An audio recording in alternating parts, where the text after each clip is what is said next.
guys, it's Mark here with Gasratz Customs. We have Jacob here. We've got something kind of nice for you tonight. He was at LS Fest West. I can never say it. In Vegas. He pulled out something pretty big here. He pulled out a I pulled out an old 283. 283.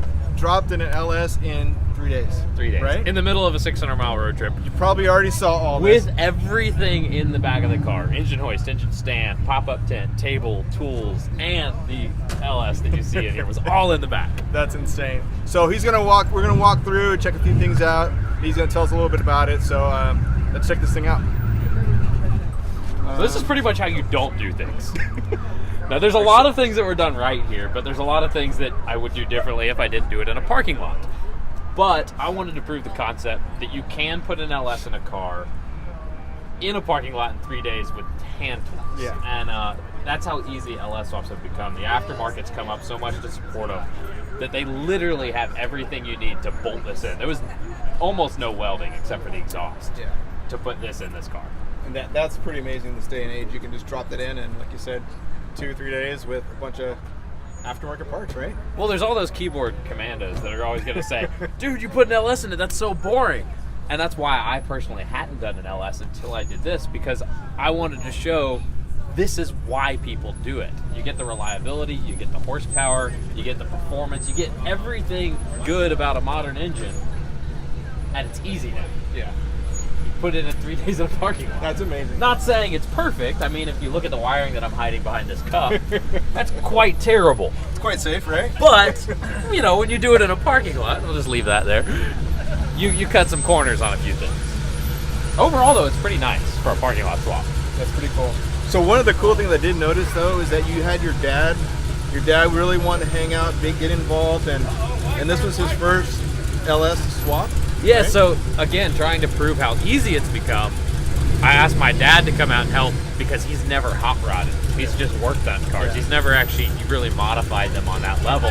And so I have experience doing it, but he doesn't. So that to bring somebody in like that and then show that it's that easy.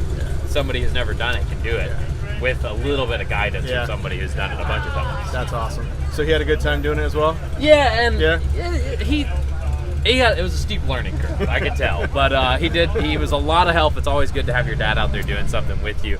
But unfortunately for me, I talk way too much. And so I talked to everybody that came by. Everybody. I told them what I was doing, how I was doing it. Yeah. So I completely lost my voice, and I wasted I don't want to know how many hours. So at the end, we had a few guys. We had Steph that comes to this show. We had Justin who comes to this show, and a few other people that just jumped in for the last 3 or 4 hours, and we thrashed the thing. Crammed and got it all done, up and running. That's awesome. So if I did it again, which I probably won't, I would talk less. But I would have gotten it done in a lot better time if I hadn't been so nice to everybody. That's awesome. Well, you know what? This is pretty badass, dude. I don't know how you pulled that off. A whole lot of stupidity and a whole lot of determination. But you did it. Mission accomplished. My goal the entire time was 0 parts store runs. And even now, where it's sitting in this parking lot, I have not been to a parts store for this car since we swapped it in Las Vegas. And we drove it 300 miles across the desert at might have been triple-digit speeds to catch my flight for my next thing, and didn't even open the hood from Vegas to LA. Yeah, that's impressive. And you made it. I want to show you something. Check this out. So what I wanted to show you was the mounting bracket here. We got the radiator, and it's being held on by a 3/8 wrench. Pretty wild. That's a real kill star, right? Yeah. So my dad was putting this radiator in, and he got it all the way in, and then realized that bolt hole didn't line up. And I was like, well, I don't want you to waste time pulling it all the way out. Just take this cheap 3/8 wrench and bolt it to it as a bracket.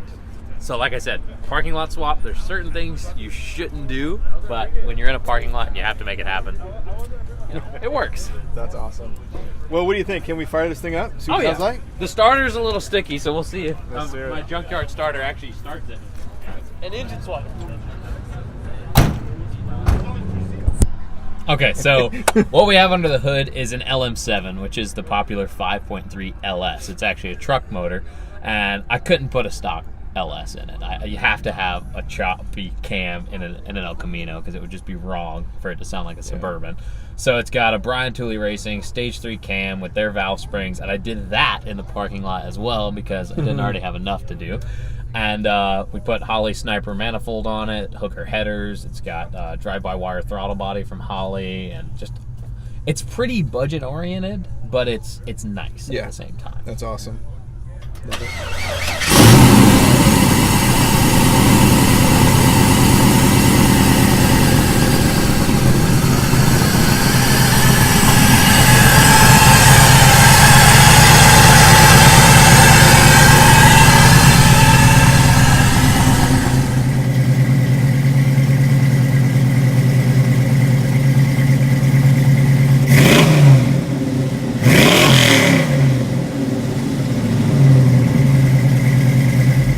Holly's new Terminator X running this car, which is a really cool budget system. I think transmission and engine management is $1,300 with the harness, ECU, and this screen, and it allows it to either self-tune or you can tune it with a computer. And I mean, it's a little display. You can get a bigger one if you want, but this is the one that comes with it. It's all touchscreen, tells you everything you need to know. You can go in and change certain things if you wanted to, like you can go in and adjust your idle speed. You can even do drive-by-wire. See, I have a cable set up, so I'm not using it, but the capability of this thing is actually fairly impressive. All right, so I know you've had the Green Hornet for a long time. That's your signature. Everyone knows you by that. I know you came across this, and there's a little bit of a story. Can you share that with us? Or? Yes, so like you said, everybody knows me for a beat-up old green station wagon, but at heart, I'm actually a Chevy guy. And this car, I'd always wanted an El Camino, but I'd always kind of wanted a 69 El Camino. That was the end-all for me. But a good friend of mine passed away last year, and he owned this car. And it's a car we used to go on adventures in. We went on a bunch of road trips together. And his family didn't know what they were going to do with it. And I finally worked out a deal for them like 8 months after to buy the car. And so I flew up to Sonoma and got the car running after it sat for about 2 years and drove it down PCH.